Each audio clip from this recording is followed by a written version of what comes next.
Sean Diddy Combs isn't just fighting for his freedom, he's fighting to hold on to his fortune. Forbes now estimates his net worth is $400 million, a significant drop from the $740 million valuation just a few years ago. But that number could shrink even more. Federal prosecutors are moving to seize assets tied to the alleged criminal activity, and if convicted, Combs could lose everything from luxury properties to his music rights. This is a financial reckoning of monumental proportions. The man who taught a generation how to define success, the self-crowned king of Ciroc and bad boy, Sean Diddy Combs, is facing an economic disaster that dwarfs his criminal woes. We've watched the estimates plummet, but now, the truth is emerging from the cold. Once considered a billionaire with a vodka line, a TV network, and a clothing brand, Sean Combs' fortune has taken a major hit. Forbes estimates his net worth is roughly $400 million, nearly half of what it was just a few years ago. Both his Beverly Hills and Miami mansions were raided in March of 2024 as part of the investigation into his alleged crimes. And that number may continue to drop as Combs faces a federal trial and a Justice Department forfeiture action that could cost him his empire. An empire that prosecutors allege was built, at least in part, through a pattern of criminal activity, including alleged sex trafficking, drug distribution, and violence, all used to advance what they call a racketeering enterprise. In the unsealed indictment, prosecutors outline how his business and personal assets allegedly played a role in carrying out or concealing the crimes. This means any assets connected to the behavior, even indirectly, could be seized, including real estate, companies, vehicles, and aircrafts. Now, his $60 million private jet has reportedly already been sold. The Beverly Hills estate is currently on the market for $61 million. And while Combs still owns his $48 million Miami mansion, a judge denied his request to use it as collateral for bond. In week 2 of testimony, Homeland Security Special Agent Gannon took the stand. Gannon, who helped lead the March raids of Combs' homes, walked jurors through photos of the items seized. Among them, parts of AR-15 style rifles with the serial number scratched off, loaded magazines, a Gucci bag reportedly filled with ketamine and MDMA, and personal items like lingerie and dozens of bottles of baby oil and lubricant. Prosecutors say this evidence is critical to establishing the elements required under federal racketeering laws, helping them show a pattern of alleged crime, criminal behavior used to sustain or conceal the enterprise. In an effort to protect what's left of his assets, Combs hired Stefan Casella, former deputy chief of the Justice Department's asset forfeiture and money laundering section, to fight the forfeiture action. If the jury finds Combs guilty, it will be up to them to determine how much of Combs' assets are subject to forfeiture. Anything forfeited after a conviction could be used to support alleged victims. Sean Combs denies all allegations. And to help us break down what's at stake, I'm joined by Jim Trusty. He's the former chief of the Department of Justice, Organized Crime and Gang Section. Jim, thank you so much for coming on today. Sure. Good to be here. So, Jim, let's start with the forfeiture. This isn't just about prison time anymore. Prosecutors want his empire. From what you've seen in the filings, how aggressive is this? Well, it looks to be very aggressive, and there's a couple of reasons I say that. The first is it's very broadly worded. What they're talking about is essentially any property, real or personal, that could constitute either facilitating property or instrumentalities, they call it, or proceeds. And so that's kind of the whole business empire of P. Diddy being at risk. And that's the second part, which is it's a RICO case, a criminal enterprise case, where they've defined the organization, the criminal enterprise, as not just Sean Combs, but as all these business interests that he has, including liquor labels, music labels, everything else you can think of. So they've set it up in a way where when they get to a forfeiture phase, if there's a conviction, the sky's the limit, and it looks like they're going to try to take. Hard reality of legal proceedings. Diddy's fortune is suffering a stunning annihilation, with court documents confirming he is functionally out of money. For too long, the financial narratives surrounding Diddy were built on spectacle, on the illusion of limitless capital, pushing his estimated worth past $800 million at its zenith. But a fortune based on brand is a house built on sand. The moment the first civil lawsuit, followed by federal criminal investigation, rendered the Diddy name toxic, the foundation gave way. The collapse began with the irreversible severing of his ties to Diageo, the engine of his wealth through Ciroc vodka and De Leon tequila. This was not a business dispute. It was a financial amputation. He forfeited a recurring revenue stream that accounted for hundreds of millions of dollars in valuation. Financial experts now conservatively estimate his remaining net worth at around $400 million, a loss of $500 million in value.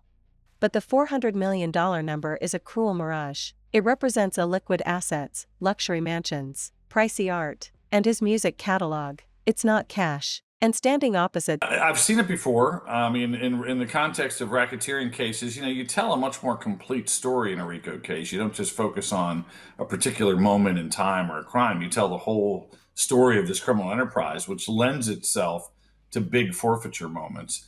And so it's not totally unusual to see it this broadly worded. What I think is a little unusual is it's not very specific in terms of any preliminary seizures. It looks like they haven't actually seized anything yet, even though they executed search warrants and looked for evidence of things. And so a lot of times you'll see listings in there of bank accounts, automobiles, jets, whatever, that the government has already preliminarily seized to make sure it's still going to be available at the time they do a forfeiture hearing. So this one, it's a blank slate. And it's blank enough where if you're the defense attorney and you get to this next phase, which, by the way, is supposed to be with the same jury. They may not know that yet. But that second phase would be one where you really would say to the judge, I don't have any notice here, Your Honor. This is so broadly worded. I need to particularize it, have a chance to digest it, and perhaps bring in expert testimony on both sides about kind of legitimate sources of income versus illegitimate ones. And you mentioned that, they're also linking his company. So maybe that's his, record studio, or maybe that's, his vodka line. But how does something like a vodka line, how can that potentially even be mixed up with this? How can they say that that's linked to an alleged crime? Yeah, it's really one of two or maybe even three ways. One is if there's somehow a tie-in where that property, that business was used to facilitate the freak-offs that are in the indictment, for instance, or obstructionist behavior. So if they literally used a record studio for a party and the record studio belonged to one of his companies, you could say that actually facilitated or was an instrumentality to support the criminal conduct. The other way is essentially if it is a proceed, if it was essentially built on money that comes from illegal activity. And then thirdly, and this is where it gets really crazy confusing, so I'll keep it short, sometimes there's something called substitute assets where the government says, okay, we realize that particular asset, that car, that piece of art was not actually bought by proceeds or served to contribute to the crime. But because we can't find enough to satisfy the overall amount we're owed, we're going to take it as a substitute asset. It's a very government-friendly area, this whole idea of federal forfeiture. And again, I think they're in a position where they might have their mitts on almost anything he's ever touched. And how do they decide just that number that they're looking for? Is there kind of like a flat out number that the government, when charging with these types of cases, that they say, hey, we're looking for 50 million, we're looking for 60 million? How do they decide how much? Yeah, that's a great question. Look, that is an easier task in some circumstances where you have a fraud situation where you can tell the amount of victimization and say, well, look, it adds up to 2.5 million, and they put that in the forfeiture indictment. They don't have that here. In a drug case, for instance, you might say, well, they were responsible for 10 kilograms of cocaine. A kilogram's about 30,000. So we're looking for 3 million, do the math.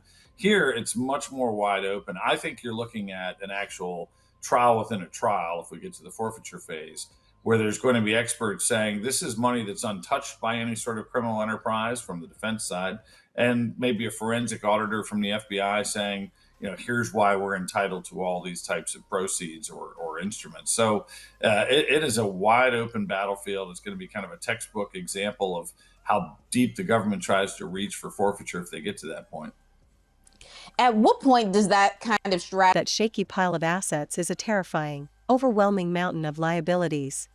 The most aggressive drain is the unending torrent of legal expenses, defending against his federal conviction for transportation for prostitution, plus fighting dozens of harrowing civil lawsuits alleging sexual assault and trafficking, requires legal battalions that charge 7 figures monthly. Court documents reveal Diddy has been forced into a humiliating liquidation spiral just to pay his lawyers and cover settlements. His $61 $5 million estate in Los Angeles, the site of the infamous federal raids, has been put on the market as a forced, distressed sale. His private aircraft have been disposed of. These are the desperate maneuvers of a man whose liquid cash reserves have been utterly depleted. Furthermore, the legal threats are existential. The total sum of damages sought across all civil cases is staggering, conservatively estimated to exceed $1 billion. In a highly publicized action, Diddy faced a default judgment of $100 million. Strategy from prosecutors become legally risky for them, though. You know, that's the thing. I mean, the court of public opinion every now and then turns on forfeiture. And, you know, the idea of forfeiture is that you don't want people to not just get away with crime, but profit from it. You know, being criminally prosecuted and put in prison doesn't mean that you've lost the assets. And so the idea is to kind of make things even, to hold people accountable, to not let them profit from criminal activity. But over time, you see abuses. You see situations where a person barely had a role in some sort of criminal conspiracy. I mean, literally was on the job for one day and is ordered to forfeit millions of dollars. And that bubbles up to the Supreme Court, where they say this is just not totally fair. So there are abuses of the forfeiture system that are seen from time to time.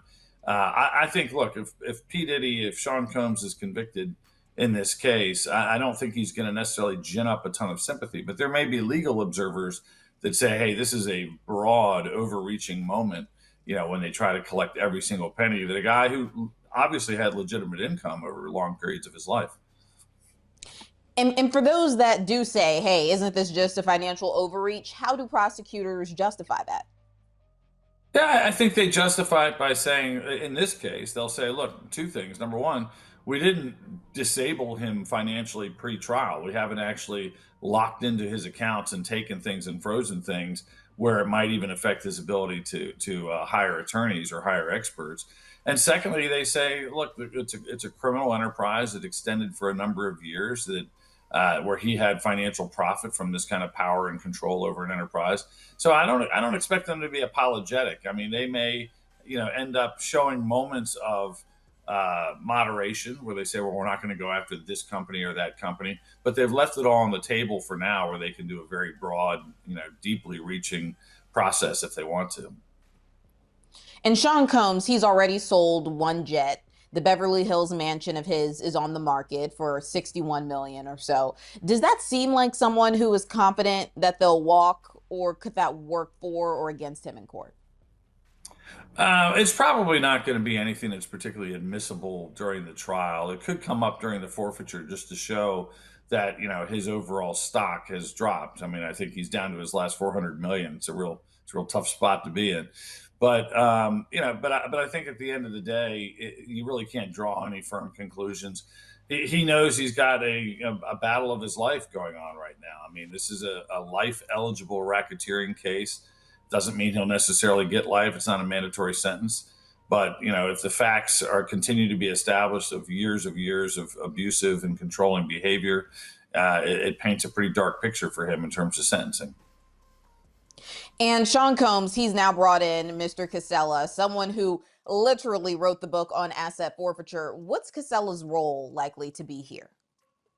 Well, you know, I worked with Steph at the U.S. Attorney's Office in Maryland for years. He is literally the expert on forfeiture. Whenever I have a situation in private practice where I have a question mark about forfeiture, that poor guy has to take my phone call. So he's a great pick. He knows what he's doing. He knows both the process and the law, which can be a little bit different sometimes.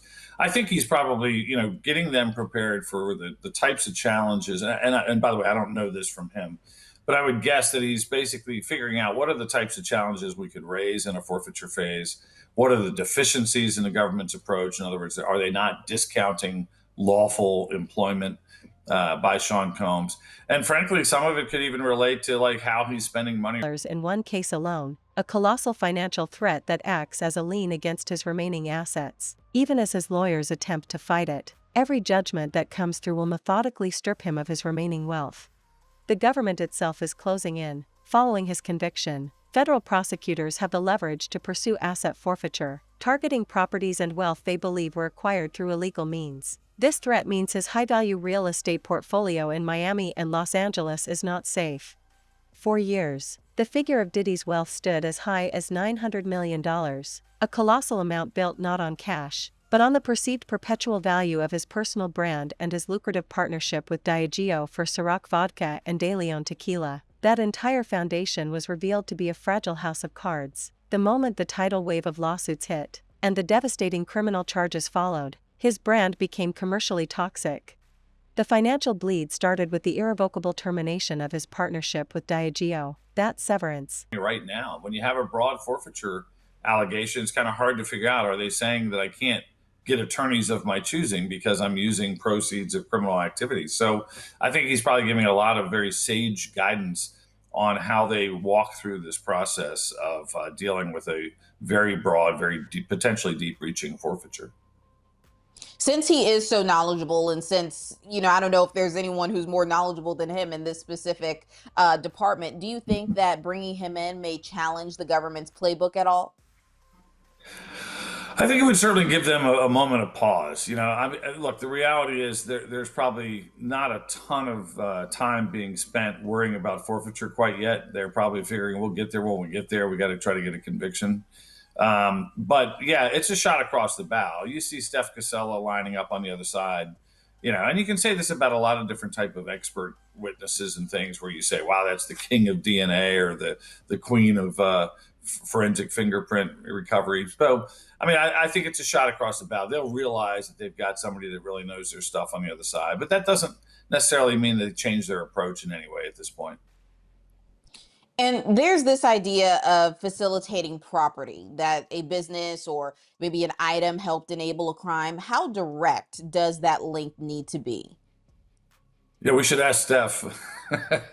but yeah, that's a great question.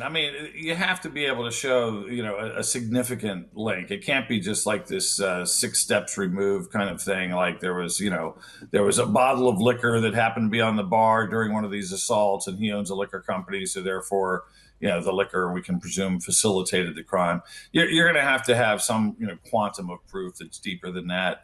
But it's very fact specific, and again, that's why I think you're probably looking. Even though a lot of times forfeiture becomes a very small afterthought to a criminal trial, this one really has the potential to be a completely independent kind of mini trial, delving into his finances, delving into issues just like that. Like how well connected can the government make these instrumentalities, these facilitating pieces of property? I think it's, inherently pretty difficult. But again, if you use a location, that's a little bit easier. If you say I'm going to use my liquor company headquarters, or I'm going to use a record business studio to have one of these freak offs, that becomes a much tougher climb for the defense to get out of it as an instrumentality. It's these kind of third time removed ones where they might have some success. And like how you said, we're not just talking about past behavior here. Prosecutors say that this was ongoing. Does that make asset recovery just a little bit easier for them? Yeah, in general, I'd say yes. Because you're talking about a period of years, and you're going to have, during these trials, you're going to have very specific stories from witnesses that say, I was there when X happened at this particular location. But you're probably going to get broad characterizations too. Like he would always, use his liquor to get people drunk before these freak offs, or there were times where we met and discussed how we were going to do this at office X or home Y, or how planes were used. It might not be a specific moment, but he might have somebody that says, I was at the airport when his private plane brought prostitutes here. So you might not have the precision that you'd have with kind of a single event trial, but you're probably going to have pretty significant stories that, again, tie these properties into the possibility of being forfeited. How much of a role does public perception play here? Have we seen the DOJ make... Combined with the sale of his controlling stake in Revolt TV and the commercial failure of his fashion and e-commerce ventures, caused an immediate and staggering devaluation. His net worth immediately dropped by hundreds of millions, settling around a current estimate of $400 million. But the $400 million figure is a devastating illusion. This money is tied up in illiquid assets, real estate, art, and intellectual property. It is not available to cover the immediate, existential threats now closing in. The true metric of his financial state is the yawning chasm between his assets and his colossal, court-mandated liabilities. First, consider the bottomless pit of legal defense. defending against his federal conviction for transportation for prostitution, plus grappling with the more than 24 active civil lawsuits alleging horrifying misconduct, requires a legal defense fund unlike anything seen in modern celebrity law. Legal experts estimate the total cost of his defense and the inevitable settlements and judgments will run well over $1 billion. Using force or coercion or fraud to have that person engage in commercial sex acts that are either for money or something of value is promised or given. And there were allegations that Combs had made promises of opportunities and so forth to get what he wanted. And he's also charged with count 3, which is related to the transportation of people for purposes of prostitution. Now, quick side note about this. This is a comprehensive indictment, but it doesn't have a lot of details about what evidence prosecutors have to prove all of this. It also doesn't include every allegation that has been asserted against Combs in numerous civil complaints. For instance, there is nothing regarding minors. There's been a lot of allegations that there were minors at these Combs parties, which we had heard before in these other allegations and these other complaints. Nothing about minors here. Now, Damian Williams, the U.S. Attorney for the Southern District of New York, said that it's possible more charges could be on the way. He wouldn't confirm it one way or another, said nothing's off the table, so we don't know.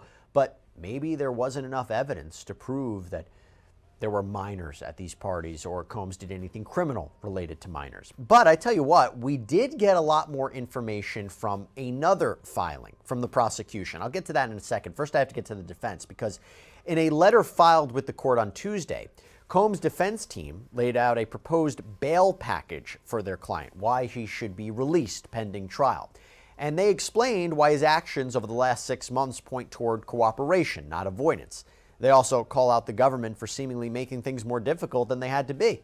His team writes, quote, "Through counsel, Mr. Combs promptly told the government that he had voluntarily come to New York, offered to tell them specifically where he was, and offered to turn himself in at the appropriate time. Even though Mr. Combs came to New York, authorized his lawyers to tell the government of his location, and offered to self-surrender, the government effected an arrest last evening.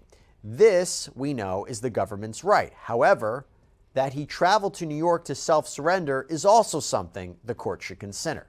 So what is this bail package that the defense outlines? Well, here are some of the main points. 1, a $50 million bond co-signed by Combs, his mother, his sister, the mother of his eldest daughter, and his 3 adult sons. That $50 million would be secured by the equity in Combs' Miami home. The appraised value of that home on Star Island is $48 million. So in other words, this is what he's saying.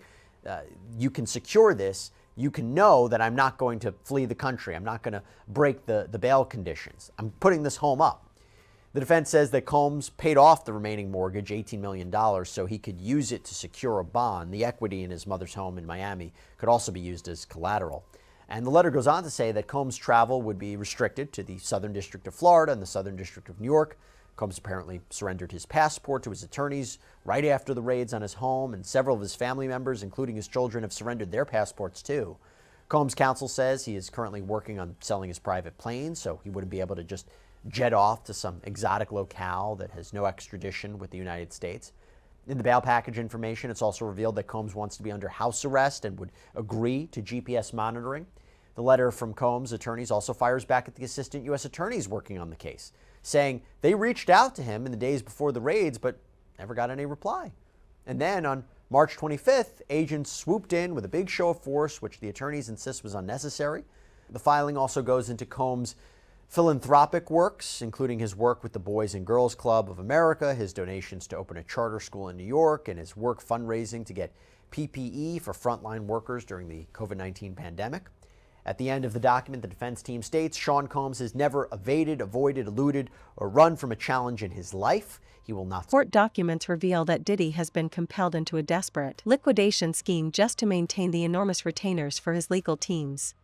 We are watching the symbols of his power being sold off at fire sale prices. His $61 million Beverly Hills mansion, once a fortress of luxury, is now a distressed property on the market. His private jet, his mobile throne, has been disposed of. These are the frantic actions of a man whose liquid cash reserves have been sucked dry. The world was already aware of the moral collapse, the criminal conviction for transportation to engage in prostitution, and the 50-month prison sentence. But the financial destruction is a force multiplier, an unstoppable wave of debt and liability that is stripping him bare. The foundation of his wealth was flawed from the start. His purported $800 to $900 million fortune was never liquid cash. It was heavily leveraged brand equity, primarily through his multi-million-dollar partnership with Diageo for Ciroc and De Leon. When the torrent of lawsuits and federal scrutiny hit, that brand equity Start now. As he has handled every hardship, he will meet this case head on. He will work hard to defend himself, and he will prevail. Now, the prosecution had a different view. So the prosecution team also sent a letter to the judge defending their assertion that Combs should be locked up with no bail. Their letter states, quote, "As reflected by the gravity of the charges in the indictment, the defendant is dangerous and poses an ongoing threat to the safety of the community. If released, he remains a serious risk of flight despite the conditions offered by his counsel. Most glaringly, the defendant also poses a significant risk of obstructing justice." The letter also goes into more detail about some of those specific situations that Combs was allegedly involved in that point to the lengths he would reportedly go to get what he wanted. For example, quote, "The defendant ensured the victims would participate in freak-offs through coercion and violence. For instance, the defendant provided controlled substances, including ketamine, ecstasy, GHB, to female victims so that they could and would continue to engage in freak-offs despite fatigue, physical and emotional exhaustion, and pain. Additionally, both during freak-offs and separate from freak-offs, the defendant subjected female victims to physical, emotional, and verbal abuse in part to cause them to engage in freak-offs. The defendant hit, kicked, threw objects at, and dragged female victims, sometimes by their hair. At least a dozen witnesses will confirm that they personally observed the defendant's violence towards women and or the injuries sustained by women at the defendant's hand." Now, back to that 2016 video that I mentioned of Combs allegedly attacking Cassandra Ventura out in LA. They say in this letter, prosecution, they claim that Combs used money and influence to try to keep that video from getting out. Quote, "When a member of hotel security staff intervened, the defendant attempted to offer their hotel security officer a stack of cash to ensure his silence. After the security guard refused the defendant's bribe and after coordination between the defendant and his employees, the defendant's staff contacted other members of hotel security. Within days of the incident, the surveillance video disappeared from the hotel's server." Now, this is the exact allegations put forward by Cassandra Ventura, which makes you wonder, is she one of the cooperating witnesses with the government? You have to believe so. And clearly, there is something to be said that the prosecutors here are believing the account of Ventura and possibly these other alleged victims. It's not just them filing a lawsuit against Sean Combs. They are believing these allegations to substantiate criminal charges. That's big. Now, the letter also references another alleged incident that was first revealed in Ventura's lawsuit last fall when she alleged that Combs set fire to fellow recording artist Kid Cudi's car when he seemed to show interest in Ventura. According to the filing, quote, "In the early morning hours of December 22nd, 2011, the defendant and a co-conspirator kidnapped an individual at gunpoint to facilitate breaking into and entering the residence of individual 1. Multiple witnesses would testify at trial to the events surrounding the kidnapping and break-in, the latter of which is corroborated by police reports and other records. Approximately 2 weeks later, the defendant's co-conspirator set fire to individual 1's vehicle by slicing open the car's convertible top and dropping a Molotov cocktail inside the interior. Police and fire department reports extensively document the arson and conclude that the fire was intentionally set. Multiple witnesses would also testify to the defendant bragging about his role in destroying individual 1's car." So again, prosecutors really taking Cassandra Ventura's allegations as true. Instantly became worthless. The single most defining event was the end of the Diageo relationship in early 2024. Despite receiving a payout for his De Leon stake, Diddy simultaneously lost the vast, recurring profit stream that secured his financial status. Financial analysts have watched his estimated net worth plunge to a current estimate of $400 million, a staggering loss of capital. But the $400 million figure is a painful deception. It represents illiquid assets, his art collection, his music publishing rights, and his luxury properties in Miami and Los Angeles. These assets are now targets in a legal shooting gallery that demands immediate cash.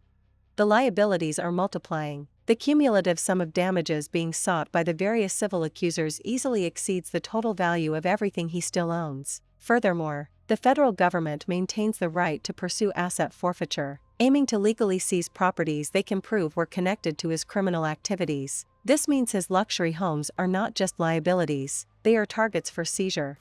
The financial reality, revealed in the brutal calculus of court balance sheets, is that Sean Combs is financially upside down. His remaining assets are utterly eclipsed by his mountainous legal debt and his future financial obligations. The man who once challenged the world to keep up with his success is now facing the humiliation of being insolvent. He is not merely suffering a dip in his stock. He is facing the systemic erasure of his entire fortune. The final, brutal judgment against Diddy is not just 4 years in prison, it is the total, unprecedented financial ruin of an American icon. His business legacy is worthless. His media company, Revolt, was largely sold off. His music catalog, once his retirement plan, is now commercially radioactive, making it impossible to sell at its full market value. The cold truth, as evidenced by his inability to maintain the maintenance and insurance on his luxury homes and the desperate nature of his asset sales, is that Sean Combs is financially ruined. He is insolvent because his crushing legal and settlement liabilities have utterly eclipsed the depreciating, difficult-to-sell value of his few remaining possessions. The man who once ruled the world is now confined to prison, and his wealth, the very symbol of his identity, has been wiped clean by a relentless, inescapable legal maelstrom. The collapse is complete.